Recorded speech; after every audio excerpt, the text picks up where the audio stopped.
All right, welcome and thank you for joining today's webinar, Implementing an Effective Vulnerability Management Program to Minimize IT Security Risk in Your Organization, with cybersecurity expert Derek A. Smith. You're also joined by BeyondTrust Retina Product Manager, Alex DaCosta, who will run through a brief demo of BeyondTrust Retina Enterprise Vulnerability Management Solution towards the end of the webinar, so be sure to stick around for that. My name is Sarah, and I'm your host today. And before we dive into the webcast, I just wanted to touch on a few housekeeping items. First thing, all attendee lines are muted. However, in an effort to keep this interactive, I encourage you all to ask your questions via the chat box in the GoToMeeting console. We will try to cover your questions at the end of the webinar during our Q&A time. Also, today's session is being recorded, and as attendees, you will all receive the link to the recording and the PowerPoint via an email later this week. So at this point, I'd like to hand the phone line over to Derek. Hey, Derek, welcome. Thank you so much for joining us today, and please take it away. It's all yours. Thank you. I'm very glad to be here once again. I want to welcome everyone. Good to be here with you once again talking about vulnerability management. So today I'm going to talk about how you all can implement an effective vulnerability management program in order to minimize risk in your organization. I want to start off by saying I work for a very risk-averse organization. I work for a healthcare organization. We have 98% of the market, the healthcare market. And with that, we're in the data analytics. So we have much more PHI, personal health information, and things like that than any other organization, because all those organizations are our clients. Therefore, we have all their information. I say that because that makes us a large target for hackers or anyone else who wants to get PHI, personal health information. As you all probably know, your personal health information is actually more valuable than your credit card information out on the black market. So let me tell you, we have a staff of, well, we have a large staff of security folks, let's say that, and we stay busy, and we're still growing on a regular basis, on a daily basis actually. So with that being said, I want to talk about vulnerability management, talk about its importance, and kind of just have a conversation with you about what you can do to make yours better. So on our agenda, we're going to talk about what vulnerability management is, the laws of vulnerabilities, why we need vulnerability management. The vulnerability management lifecycle will be touched on briefly. 4 steps that you can use to reduce vulnerabilities, risk and vulnerability management. Vulnerability management best practice, I'm going to give you several of those. And then we're going to talk a little bit about using automated tools for your vulnerability management process, which is very important. So first of all, let's start with what is vulnerability management. And most of you all on this call probably know what it is already. But there's 2 things I want to touch on. First of all is protection from your internal vulnerabilities. Things such as machines that don't have the latest hot fixes or service packs added to them. I'm sorry, are you all still seeing? Good. Service packs added to them. Also, people who have inappropriate rights to files within your organization, and directories and things like that. Users who have no passwords or passwords that's easily guessed, or accounts that have not been disabled, or employees who no longer work for your company. It goes on and on and on. But we also protect ourselves from external vulnerabilities as well, things like unknown or unsecured IP devices that we may have, open ports, or now everybody is using bring your own device and mobile devices, so that's a big factor as well. And again, the external vulnerabilities can be your easily guessed passwords for somebody to come in and end up being the insider threat.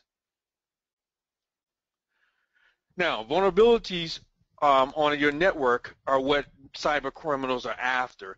As I said before, we have a large amount of PHI information in my organization, and as I said, we're targeted on a daily basis. We have a security operations center, we have incident responders, we have investigators, all these things within our organization to try to keep your health information safe. As I said, we're in 98% of the community. So basically, we provide, the criminals are looking for ways that they can provide or obtain unauthorized entry into our networks, into your networks. And by them getting in, they can expose our confidential information, they can steal our identities, they can violate our privacy laws, they can just basically paralyze our operations. So these are things that we're worried about. Okay? So exposure through these vulnerabilities is extreme for our networks, for our organizations in general, and as we know, our devices become very vulnerable with our intellectual property that we have on them. I have some sources of vulnerabilities up on the slide here: programming errors, unintentional mistakes, user error, of course, improper systems configuration, and it goes on and on. Mobile is, of course, becoming a big issue. And I'll tell you this, in my field, healthcare IT, and another area is nuclear IT, nuclear folk. I travel a lot and I speak, and they look for people work in nuclear power plants and the nuclear industry because they can't find enough cybersecurity people in those two industries. But going on, also the need, despite us utilizing basic defenses that we use in our organization, network security breaches are still everywhere. And you can pick up the paper any day. Some of the old ones, TJX, exposed $46 million records. DSW, a lot of the recent things that we see in the news. Matter of fact, there's almost a day you can't pick up some paper somewhere or turn on some news show and find that there's records that's been exposed. And it can be government or it can be private industry. So it's happening all over the place. One of the things I want to say, though, is that automation for vulnerability management is crucial. And why is that? Because manual detection basically and remediation is just too slow. The workflow when we're doing this is too slow. Using manual means we are not able to keep up with all the vulnerabilities that are out there and all the things that are happening and at the speed that they're happening. Another thing is it's too expensive. You have to have specifically trained staff and enough of them in order to deal with this thing if you're going to deal with it manually. When we can automate some of these processes, some of these mundane processes, and have a machine do it, have some type of software do it for us. And oftentimes doing it manually is ineffective. And let me just give you an example. When I was at the Army Research Lab, I ran what's called computer network defense. And we had 24/7 operations. And, and they still do, and I don't want to down those operations. However, I'll say this. For every hour of information or hour of data that came through our system, our network, we only really had 10 minutes that we could look at this data. And actually, it was live, but we had to capture that data and kind of look at it and then be ready to capture more and look at it. So, so you can, and then there's also human error. So you can see that if you have something automated set up that's going to have bells and whistles and alert you to problems that this human may not see or get tired or whatever it may be, then that's going to be a much better process. All right. On this slide, I have some attack trends. Increased professionalism and commercialization of malicious activities. The bad guys are getting better, and they're putting a lot of money into getting better and a lot of money and time and effort into trying to obtain our secrets. Threats are increasingly tailored towards our specific regions, our organizations, our businesses, whatever it may be. Conversions of attack methods. And now, people used to hack because they could say they broke into NASA or something like that. But, it's been years now that they've been saying now they're hacking for money. It's become big business. It's become syndicates and large opportunities in hacking. Some of you probably noticed if you've been with me before, but I spent 18 years as a federal agent chasing these type of activities. Now I'm doing it from another side and trying to prevent them in the first place. One of the biggest things about law enforcement is that we always have to be reactive. And now we're finally in IT security, cybersecurity, we're finally trying to find ways for us to be proactive. And vulnerability management systems is one of those ways to be proactive. So from my job, from studying, from looking around, what have we learned? Well, we've learned that most vulnerabilities are known long before we're exploited. We know certain things out there, Heartbleed or whatever you want to come up with. We know these things. Of course, we don't know when it's a 0 day, but we know eventually what's out there and what a threat is, what type of threats may come to our organization. So it's not new. We've also learned that successful exploitation of vulnerabilities can cause substantial damage and financial loss to our systems, our organization. We learned that a few vulnerable systems can disrupt the whole network, can disrupt many systems within our organization. And we also know that system misconfiguration can make systems vulnerable over time. Matter of fact, it can make them vulnerable immediately. Okay? Some of the challenges we face: not enough time, not enough people, not enough budget. And now I'll say this: right where I work now, we have a very nice budget, and we have more money than I think our department's getting more money than any other department right now. However, we still have some shortcomings. We still have more money to spend. And another thing is that we're trying to become more of just a cost center. We want to be a profit center. We have some ideas for that. But there's never enough time. There's never enough people. I can never find enough bodies. In this local area where I am, in Washington, D.C. area, we don't really have many new bodies coming into the market. We're shifting pieces around like a chessboard. Someone leaves one organization, we pick them up at ours, and it goes on and on that way. So why should we implement this vulnerability management strategy in the first place? Well, first of all, we know there's multiple threats across our complex IT infrastructure, and all of us have them. We all have the complex IT infrastructure no matter where it is that you work. We also have multiple IT managers who are accountable for specific pieces of information or specific pieces of their infrastructure, but not all of it. So these people have to work synergistically to make sure that they keep their systems safe. We have native tools that don't provide enterprise-level consolidated assessment and auditing. So we have to figure out how to work around this using our vulnerability management strategy or systems. A breach in any one area, any one of our areas within our organization, can affect our entire infrastructure of that organization. So now we have a problem there. The smallest thing that we might think may not be a problem, like not updating a patch in time, could be a big problem. Or updating a patch in time and not knowing how it's going to affect our system. Organizations have to comply with some type of mandated standards, practices across their enterprise. I'm in healthcare, so I have high tech, high test, HIPAA, a lot of things that we have to be cognizant of when we're doing our daily business activities. And then we have time and efficiency gained through using a vulnerability management strategy versus, as I said before, something like a manual process. Now let's take a look at the process. It has 6 phases. First, we have discovery, and I'm going to go deeper into each one of these as we go. We have discovery, we have our assessment prioritization, I misspelled it, and allocation. We have our assessment scanning, reporting and technical and executive type activities we have to do. I'll talk about that. We have our remediation, and we have our verification, which consists of scanning. Let's look at each one of these. First thing we have to do is we have to map our system and know what it is we're protecting. When I was out in the field doing assessments, evaluations of other people's organizations, oftentimes we would do mapping and find things that people didn't even know existed on there. It could be a fax somewhere, a fax machine somewhere. It could be a laptop sitting somewhere in an office. When I was at DOD, they had things in the field that they never knew they had, or things come in and out of their network because it was kind of not static but dynamic network. Also, it enables the detection of rogue devices, as I was just saying. You actually map and know what's on your network, what kind of activity is there. So we might detect these things by first mapping and knowing what we're dealing with. Next, we have to prioritize our assets. Once we figure out what we have to do asset prioritization, which means some assets are more critical to our business than others. So we have to figure out what those things are and prioritize them. Criticality of those assets depends on our business. It has an impact on our business. Also, we have to do asset allocation. Each asset needs to have an owner. Somebody has to know what's on the system, and somebody has to have onus of it, take onus of it.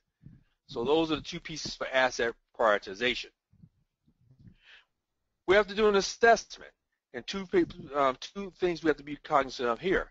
We need to do signature classification, which means we need to look at our vulnerability signatures, our application fingerprints, our service signatures, our configuration signatures. It goes on and on. Compliance, of course, compliance signatures. We have to be cognizant of these, and we have to know what they are.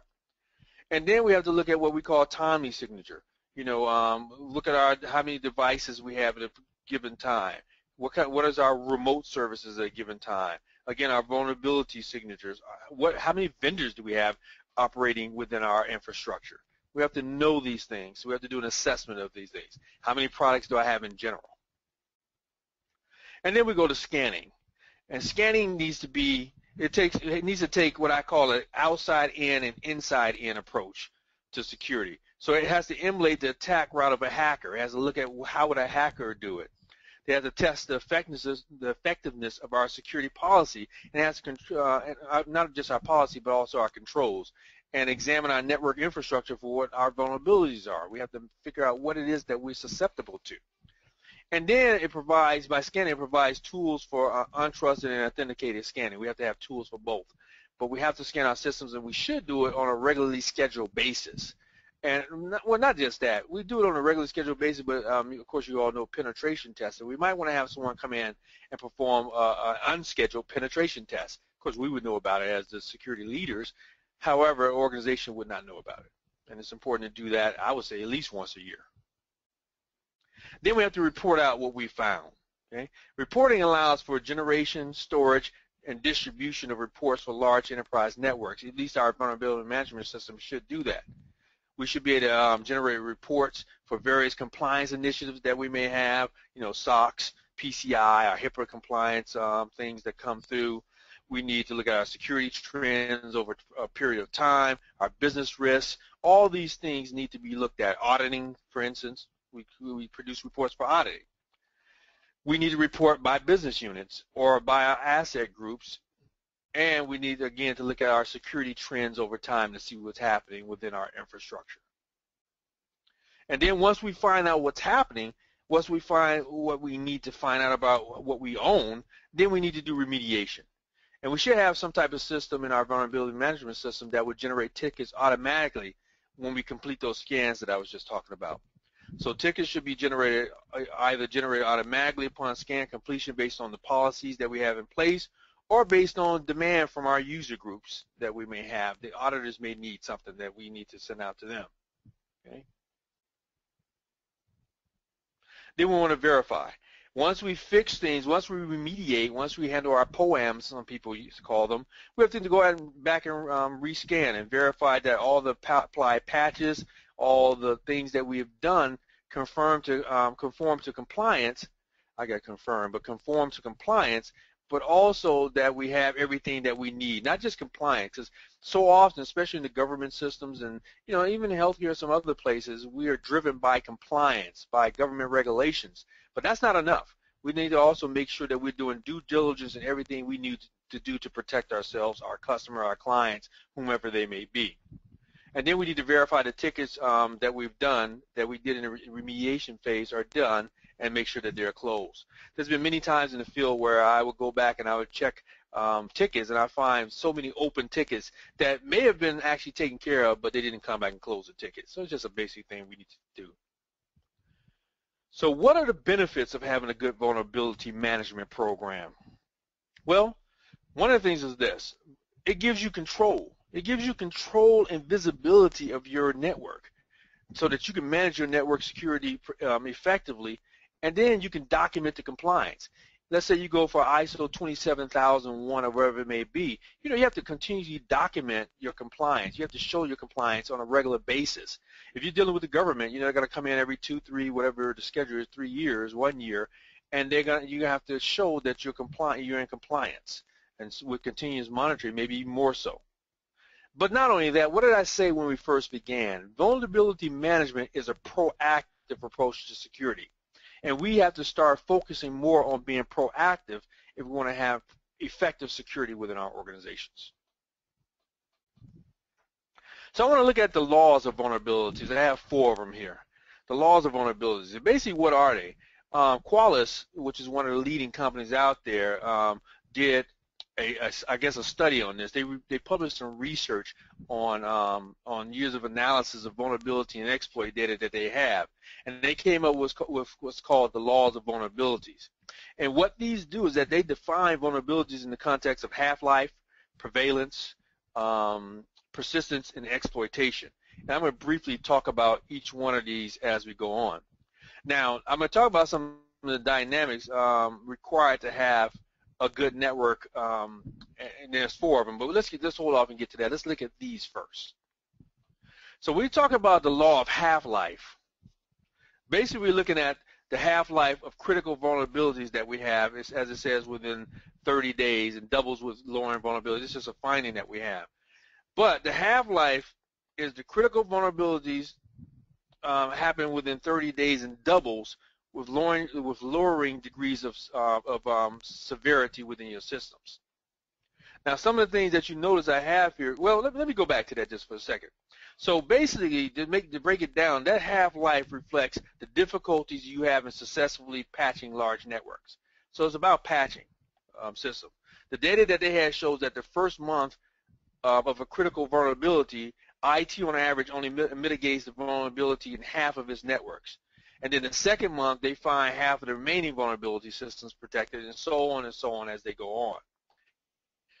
But what they found is this, lessons learned, is that you can't patch them all at once. You can't patch everything at one time. There's always going to be systems not connected to your network. Like people take their laptops home, you got to wait for them to connect. New assets added to your network and things like that. So these systems are going to be more vulnerable to exploit code or whatever until it's patched. You have to mitigate more than the remaining half of the vulnerabilities over the next month. Half of the network resources are protected in the first 30 days of the critical vulnerabilities. So the patch and distribution procedures are known to work. Then more than 50% of the remaining resources should be treated in the subsequent months. You have to work on those. You have to get those done. And then another one as far as half-life is that you have to improve the reduction of risk in the enterprise by shrinking the half-life to less than 30 days. So security teams should strive to make improvements that reduce the current half-life of vulnerabilities. So in other words, since the current half-life is 30 days, your security team should work to reduce vulnerability half-lives in their particular organization. As I have here, best practice says that patch within 21 days for critical systems and a rollout procedure to other assets based on their priority level. So the more critical they are, the quicker you should, or the more susceptible to exploitation they are, the faster you should get those things fixed. All right? The next one is the law of prevalence. So we talked about 50% of the most prevalent and critical vulnerabilities are replaced by new vulnerabilities on an annual basis. So what does that mean? We need to do certain things. First, we need to first, as I said, new critical vulnerabilities occur throughout the year. So if you leave these undetected and unpatched, new vulnerabilities can undo all the security, the hard work that you've done through your security team over that year. So you have to stay vigilant, and diligent and vigilant, I said them both together, and adjust your assessment cycles according to the value of the network resources that you have that you need to protect. Next half of the vulnerabilities still exists in the network a year later. So basically be sure that your process, your strategy, your management processes completely remove all the vulnerabilities from your system. This includes things like updating configurations for your new devices, checking out, making sure that you understand vulnerability risks. Well, basically taking your vulnerability risk down to zero. It's what I'm trying to say. And the third thing is vulnerability management is a never-ending process, and we all know that. Security never ends. Our job never ends. There's a zero unemployment rate, and there's a reason for that. So implement management metrics that you need to refine the best practices for your vulnerability management system. It's very difficult to manage what you cannot measure. So I go into many organizations, I don't do it anymore, but assessments, even where I am now, we're still updating our processes and our metrics. And as you all know, metrics tell the story. Okay, so we have to make sure we have good metrics. Now, best practices says continually test assets for weaknesses. Okay, test your critical assets a minimum of every 5 to 10 days if you can. So this is, I'm going to get to this later on, but this is one of the dynamic best practices that I'm going to talk about later that helps you decrease the number of vulnerabilities in your organization. Next, we have the law of persistence. And with the law of persistence, basically a few vulnerabilities are never going to totally disappear from your network security profile. So you can scan and all that kind of stuff. There's still going to be some lingering things perhaps that you're not going to find. So scanning after patching still captures your vulnerabilities recurring in the network, and these vulnerabilities can reappear for a variety of reasons. For example, they may be born in application code that's out there, reintroduced via some new system installations that you put out, or come from computing devices like your BYOD devices again that you've added to your network.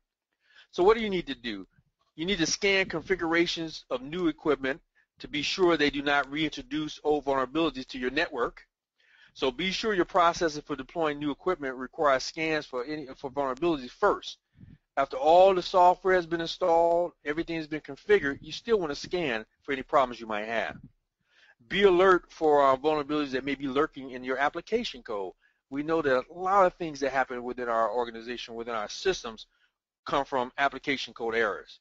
You know, it's relatively easy to find SQL servers during the SQL Slammer attack, for instance, that was out. But it was very difficult for IT departments to determine what applications had embedded the Microsoft database engine MSDE. I'm reading this, which was a problem. Okay, one of the best practices: continually test assets to uncover reintroduced weaknesses. Scan your critical assets a minimum of every 5 to 10 days, like I said before. Make sure it's an ongoing process for you to try to identify and eliminate weaknesses within your process, within your system. The law of exploitation. So I want you to keep an eagle eye on what your vendors are doing in your system as well. Okay, make sure that well, let me say this. I start with what I have at the top. 80% of vulnerability exploits occur within 60 days of your vulnerability release. Let's say that first. So the announcement by a product vendor about a security patch or upgrade starts the race between enterprises deploying corrections and attackers exploiting the vulnerability. You know, you have your 0 day. We don't know about it yet. So traditionally, there's a period of several weeks before an exploit is actually unleashed. However, this time frame is starting to get smaller, shrinking, of course, and security teams can no longer count on a 6-month time frame or a 6-month window before they start to see worms and viruses and all that type of stuff. So if we look at today's products, today most vendors don't even announce a vulnerability until there's a patch available in the first place to protect us, because that's just the way they build things these days. So as I was saying, you want to keep an eagle eye on key vendors for early warnings of available patches for critical resources. You want to make a team decision or organizational decision on when you need to patch. So in some unintentional situations, the patch may place the company's business processes more at risk than the vulnerability itself. As I told you a little earlier, sometimes you put a patch in place and you don't know how it's going to affect your organization.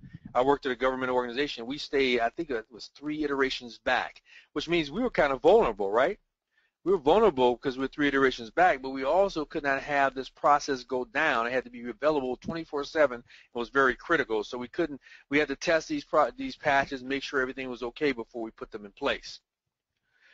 We want to integrate with automated procedures. I talked about that before, but time is of the essence when you have to make a go decision on applying a patch or any type of thing that you have to do within your organization when there's an exploitation. So you need to integrate information from your vulnerability management system with your patch management and your configuration control systems in order to accelerate the accurate remediation of any vulnerabilities that you might find. Right? So those are the laws of your laws of well, cybersecurity, or your laws of vulnerabilities, as I called them. And I didn't call them that, but as they called them that. So this is kind of the vulnerability management life cycle. I'm not going to go into it and go over the 9 steps this time. We talked about this before in one of my webinars. However, we have our policy. Everything is established. Everything is done based on our policies. Our process, our standards, our guidelines come first from our policies, and it's there to support the policy. I talked about inventory. I talked about knowing what you have. I talked about prioritizing. Then we figure out our vulnerabilities, determine what they are on each asset. I mean each asset that we have. Look at the potential threats after we know what those vulnerabilities are. Figure out what our risk levels are. Remediate, as I spoke about before. Fix the vulnerabilities. Measure what we've done and make sure that we are in accordance with compliance regulations, compliance and policies. Now, here are 6 steps of vulnerability management that I want to go over for you. So I'm going to go each one of these individually with just as up front we have discover and inventory assets. I talked about that. Categorize and prioritize them. Scan for vulnerabilities, as we spoke about. Report, classify, and rank them. Remediate, and then verify. I talked about these, but I want to add just a little bit more to each one of these as we go on. Now, say we have to discover and inventory those assets. What IP devices we have, the software, all the configurations, everything has to be looked at. Categorize it, as I spoke about before, and inventory it. Know what you have. Okay? Not only know what you have, but it says what is the business value of those assets. And something that we talked about at work today, if we have an asset and it has no purpose or we really don't need it, maybe we don't need to keep that asset. We even talked about that with our risk levels. As I said, we have 98% of all the healthcare market that we take care of. With that being said, we have to look at all the information that we store on patients and members, and we have to say, do we really need all this? Do we really need to store all this information, or can we get rid of some of this? And that's the conversation we actually started today and we're having right now. Categorize and prioritize. Scan for those vulnerabilities again. As I said, automated scanning keeps you up to date, it's accurate, and it scales to your large networks where people are going to be harder to scale. It's going to be harder to hire people. Test the effectiveness of your security policy and controls. Step 4, report, classify, and rank, as we spoke about. Create manual or automated reports. Of course, I suggest automated reports. No more storing things in an Excel file sheet, or I can't remember that system that we all use to store our data. I can't think of it right now. Maintain an overview of our instant risk analysis. Prove compliance with regulations. Make sure that we are in compliance with those regulations. Number 5, remediate, to apply patches, update fixes, pre-test those patches like I spoke about in my example before we put it into before we deploy them. Now, what do you do when you don't have a test environment? You know, test dev and ops. You know, well, maybe you can do it on virtual machines. I'm not sure. I'm sure that most of you had a strategy in place for you to test the environment. Now, I'll tell you this. I've seen many organizations that in some cases, some types of patches, and you probably do this on yourselves, some type of patches, they'll deploy them right away. And I still don't recommend that because we don't know the effect it's going to have on our particular environment. And number 6, verify. Rescan, rescan, rescan. Okay? Update your remediation workflow. Make sure you rescan and look at it again. Now, Yankee Group looked at this dynamic best practice model. And I said I was going to come back and I was going to revisit this dynamic model and talk a little bit about that. And that's kind of where I'm going to end some of my conversation today. So we have 4 phases. We have classify our assets, measure our assets, integrate our patch management strategy, and then audit for performance. This is our dynamic best practice group. Dynamic best practice. So basically what this is that based on the key findings from this Yankee group and the findings from those laws of vulnerabilities, they came up with this best practices that we apply for vulnerability management as a one solution type of IT solution. Now, I'm not saying this is the only way to do it. I'm not saying this is the best way of doing it, but this is a way of doing it, okay? So first we classify our network. So we're going to identify and we're going to classify network resources to see, of course, what we have, what type of things we have. I talked a little bit about the law of half-life, and I told you that it tells us about 50% of network resources will be protected within the first 30 days of an enterprise, when our enterprise is aware that a vulnerability exists. So by understanding and classifying our assets to a category, it allows our IT folks, it allows our security folks to apply the policies more efficiently to our systems and to our enterprise. So if our organization, if our organization is time or resource constrained, like most of us are, doing it this way is going to enable the security team to focus on patching the most critical assets first, and that's what we want to do. So we want to classify network resources, first of all. We're going to have like maybe 5 to 20 different categories of network assets that we need to prioritize by value to the business, by the ability to manage the assets as a group, and go on and on. And then we need to tier the hierarchy of assets by value to the business. So our critical databases, our financial systems, our other business critical assets, are of course going to have a higher category than say our desktop, our clerical desktops, our remote laptops, those type of things. All right. Now we want to make sure our network. I'm moving into measure, but I want to go back just for a moment. I want to touch on a couple other things here. So you also, when you're looking at classifying, you want to be able to limit the higher priority categories by ability to manage those vulnerabilities. So it's vital to be able to patch the most critical assets before an exploit is released, as I said before. So this Yankee group, what they recommend is that enterprises completely protect the higher priority categories against vulnerabilities within 21 days to defeat the law of prevalence that we spoke about earlier. Okay? We want to classify those assets, asset priorities based on the value to the business, and do not give critical assets a lower categorization because you assume that they are safe. You can't assume that they're safe. Exploits are going to find their way into your network. So you need to place those critical business processes in a higher priority and not a lower priority. Now, let's move on to measure. So our vulnerability management solutions, we want to, whatever solution you have, you want to be able to test your network resources for the presence of known vulnerabilities also. Okay? You want to be able to produce some type of record where you can see what it is, or through scanning or whatever that's on your system. So I have here, measure your network against the half-life and persistence curves, which I have here. And what that means is that you want to beat that half-life curve by graphically tracking the percentage of vulnerabilities that you mitigate within that 30-day period. And then also the number of vulnerabilities that extend out past 180 days or 120 days or whatever it may be. So you need to be able to track all your vulnerabilities and have some type of useful process for measuring so that you know what you're dealing with. The second point I have is you have to measure your team performance by the half-life results and treatment of those persistent laws, that persistence law that I talked about earlier. So you need to chart the performance of each security team by the assets that you have in those asset categories. I'll just leave that at that. And then you want to use the metrics that you gather to communicate the security problem to your senior management so you can put the right processes and procedures in place. Then you want to integrate. Okay? You want to integrate your systems next. So you want to have your vulnerability management strategy provide some common measures, or common measurable indication that your network is as secure as it can be. Okay?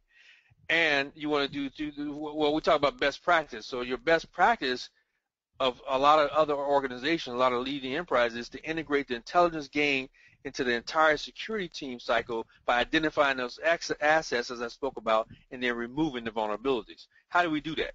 We do that first by integrating with discovery systems such as network integrity systems that we might have to find new servers and desktops that's on our network. And also, we might want to schedule a vulnerability scan once we detect these things to see what it is out there. We all know that even one single vulnerable computer can compromise our entire network. Another thing we want to do is integrate with patch management systems to confirm completion of the task. Most of us don't trust patches enough to actually automate distribution of patches without going back and looking at them, making sure that this thing has been done correctly. So we want to scan for that as well. And then we want to integrate into the management reporting portals. That means we want to take the mystery out of security by reporting on operational progress that we have on achieving vulnerability goals based on those laws of vulnerabilities that I introduced you to just a little while. And I would say go back and make sure you download this later on and go back and look at those and use that. So the best practice for this, for raising the level of awareness among your executive level management, the executive staff, is for you to come back and have this management reporting portal or some type of management reporting built into your vulnerability management system. Of course, we need to audit. All right, so we need our management program to deliver some fundamental, as I have here, some fundamental metrics in order to understand the state of our infrastructure that we have in place, or our network security program. Okay, so we want to use these metrics that we develop here to evaluate our successes and our failures for the different efforts that we have and that we put in place throughout our year or whatever it may be. So how do we do that? First, we evaluate our actual vulnerability management results against some targeted metrics that we've established. We want to get in the habit of setting and exceeding our performance goals that we have for our organization or for our security team or whatever it may be.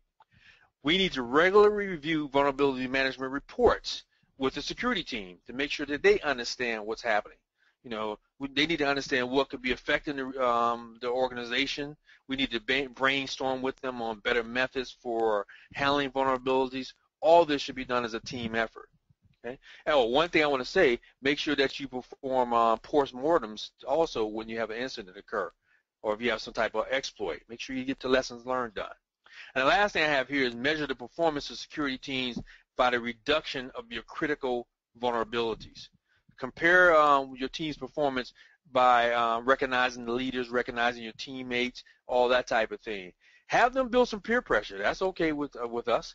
Peer pressure is going to encourage your security team members to share their experiences on actions that they've taken in the past. And then what is that going to do? That's only going to help your incident response and your vulnerability management program in the long run. Right? And the last thing I want to talk about just a little bit is I keep emphasizing automation over manual systems. And why is that?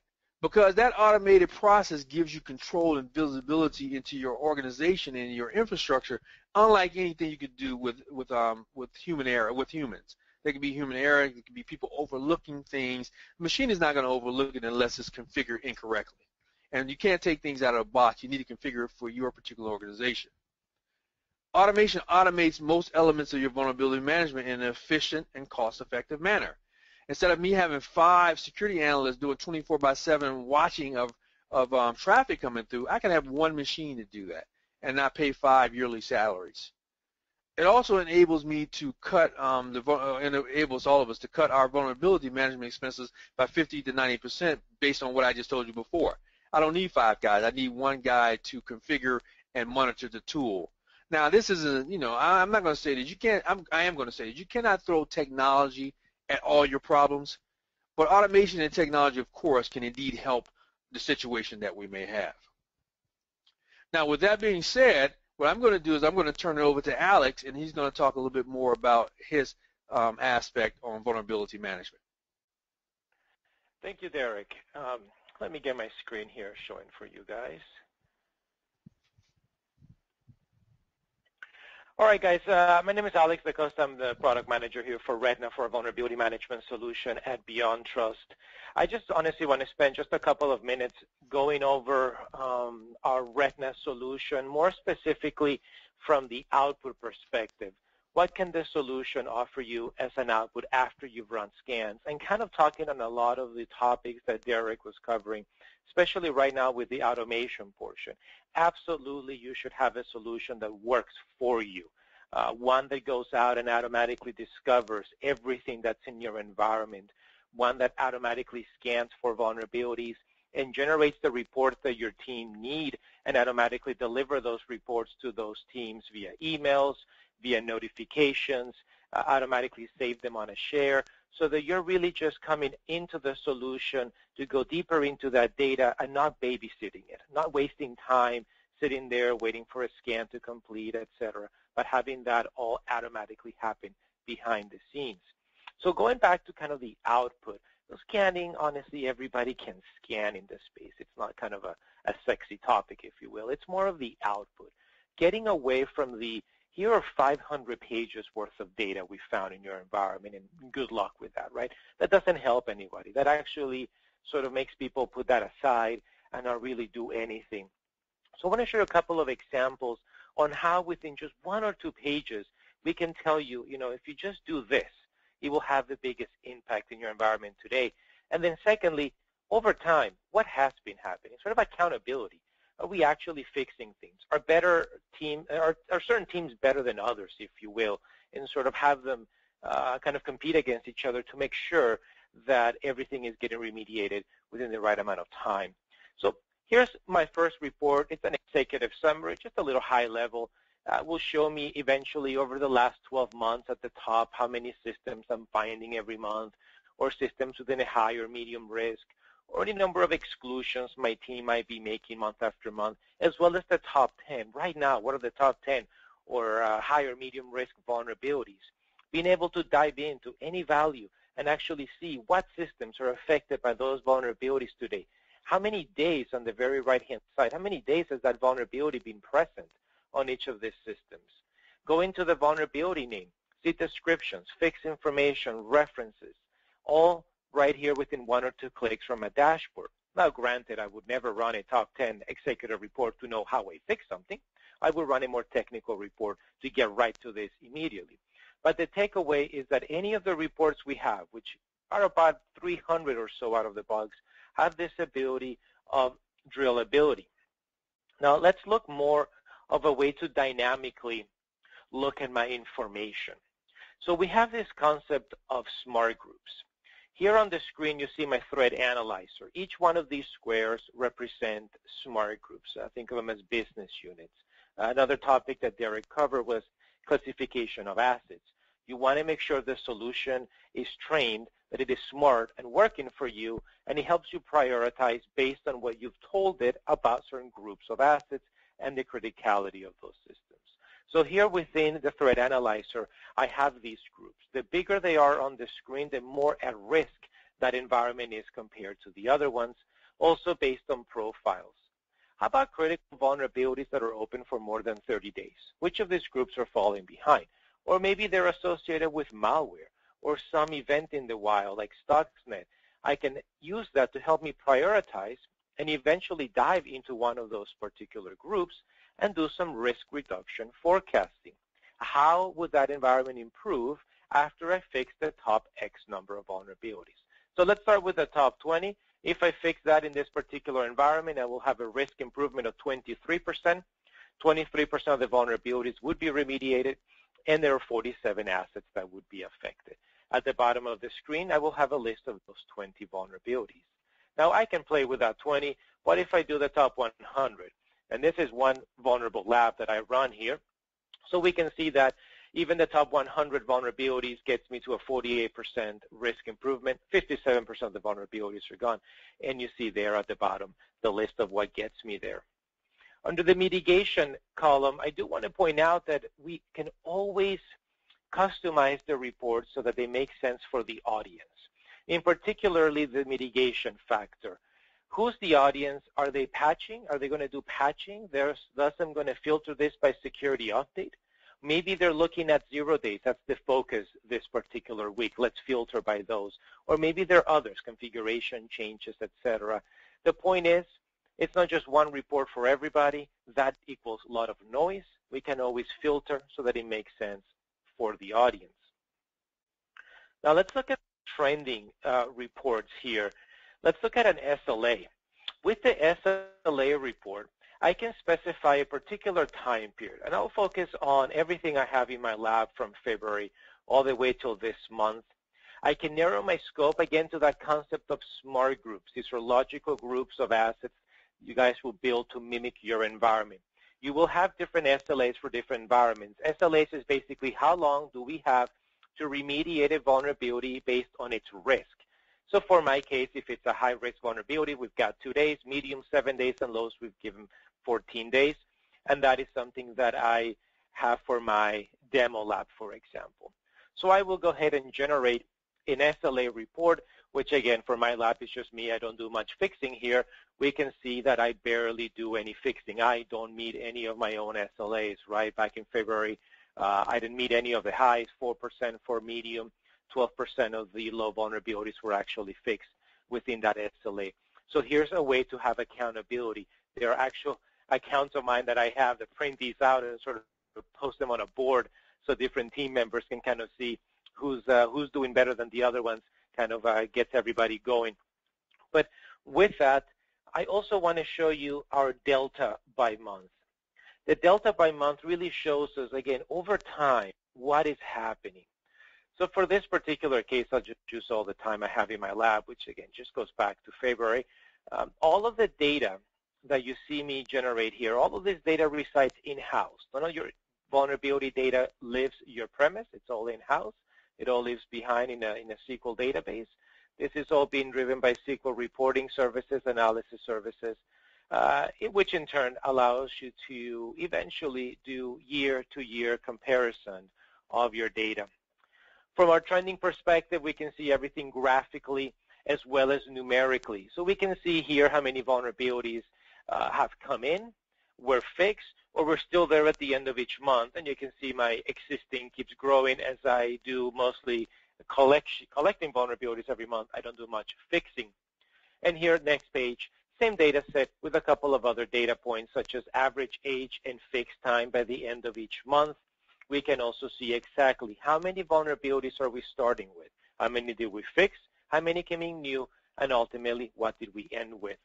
Now, lots of variables at the top here for parameters, whether or not you want to specify a particular smart group you want to trend on, a particular severity you're interested in trending on, etc. Again, really customize it so it has the data that you are interested in, and you can check yourself, check the teams, make sure that we are actually remediating what we need to remediate, and go into any particular item. I can go into July and the 85 vulnerabilities that were fixed, get down to the details of what machine, what vulnerability was fixed in the month of July, down to even how many days it took to fix it. That's the very last column from the very first day we found it.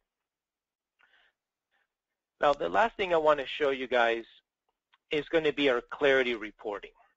And lots and lots of options here, just really touching on a few of our reports to give you a sense of what we can do. But our clarity report is some of the latest reporting or analytics that we've added to the solution. And this is cluster mapping behind the scenes.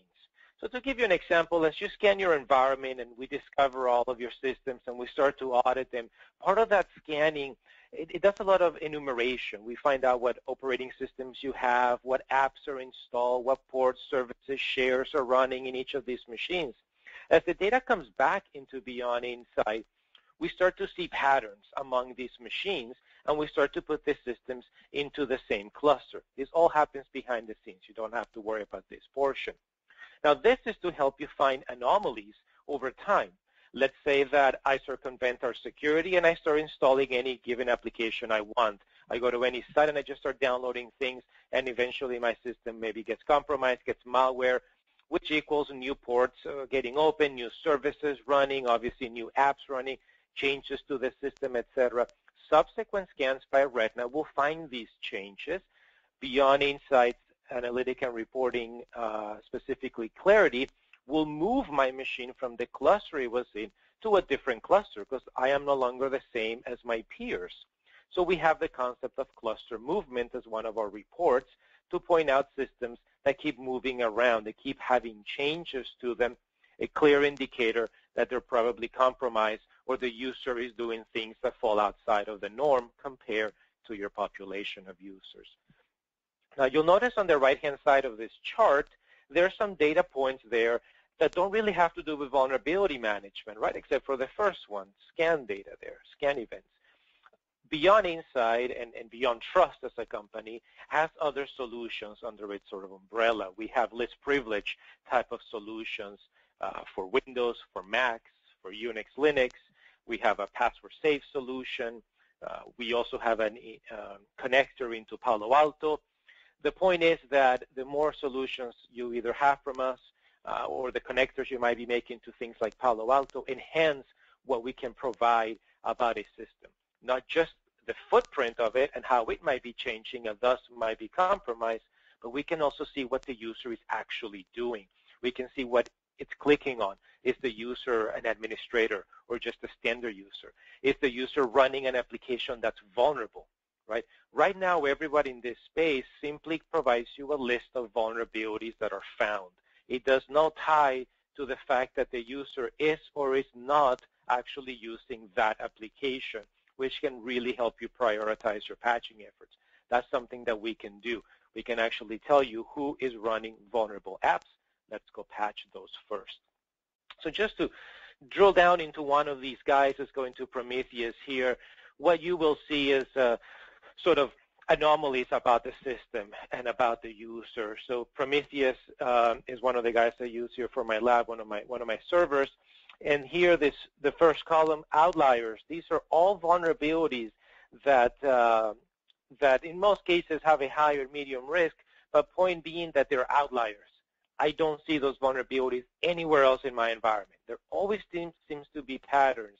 So maybe the user installs certain apps, Adobe, etc., that is not part of the normal sort of deployment process, and thus introduce vulnerabilities that only this machine has. Clarity is going to point that out to me. As I move towards the end of this, I can also see any type of attacks that are associated with the machine. This could be information coming from Palo Alto, for example. As I continue to the last pages, I see malware associated with the machine. This can be information collected by the Retina scanner. This is the hash information that we collect as part of scans. We enumerate the hash of services, processes running. We send that over to our cloud and analyze it against 60 or so different antiviruses to see if it maps to any sort of malware. Bring that to your attention.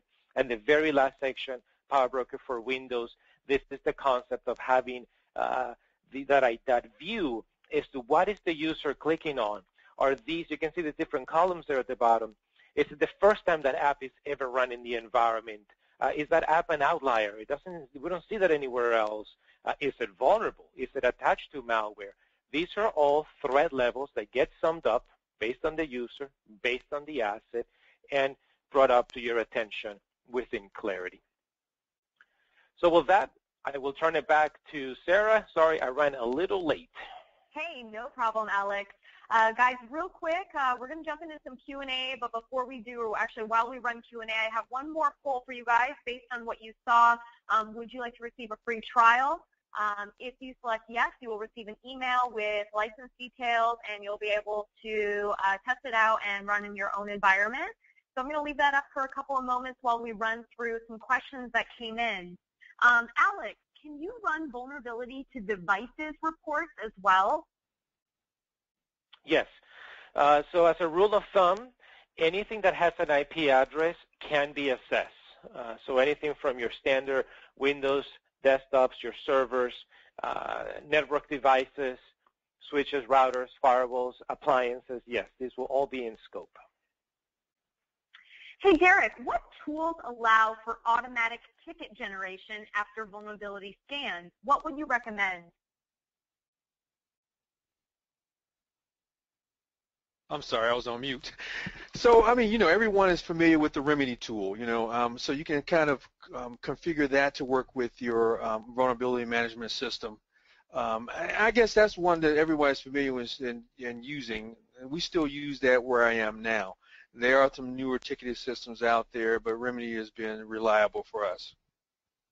And to add to that, our Beyond Trust solution, or Beyond Insight solution here, Beyond Trust, will integrate with Remedy, as it is quite popular, as well as ServiceNow, so that all of the scan data, any critical findings, et cetera, can automatically open a ticket within these solutions, as well as others, but sort of ServiceNow and Remedy seem to be the most popular.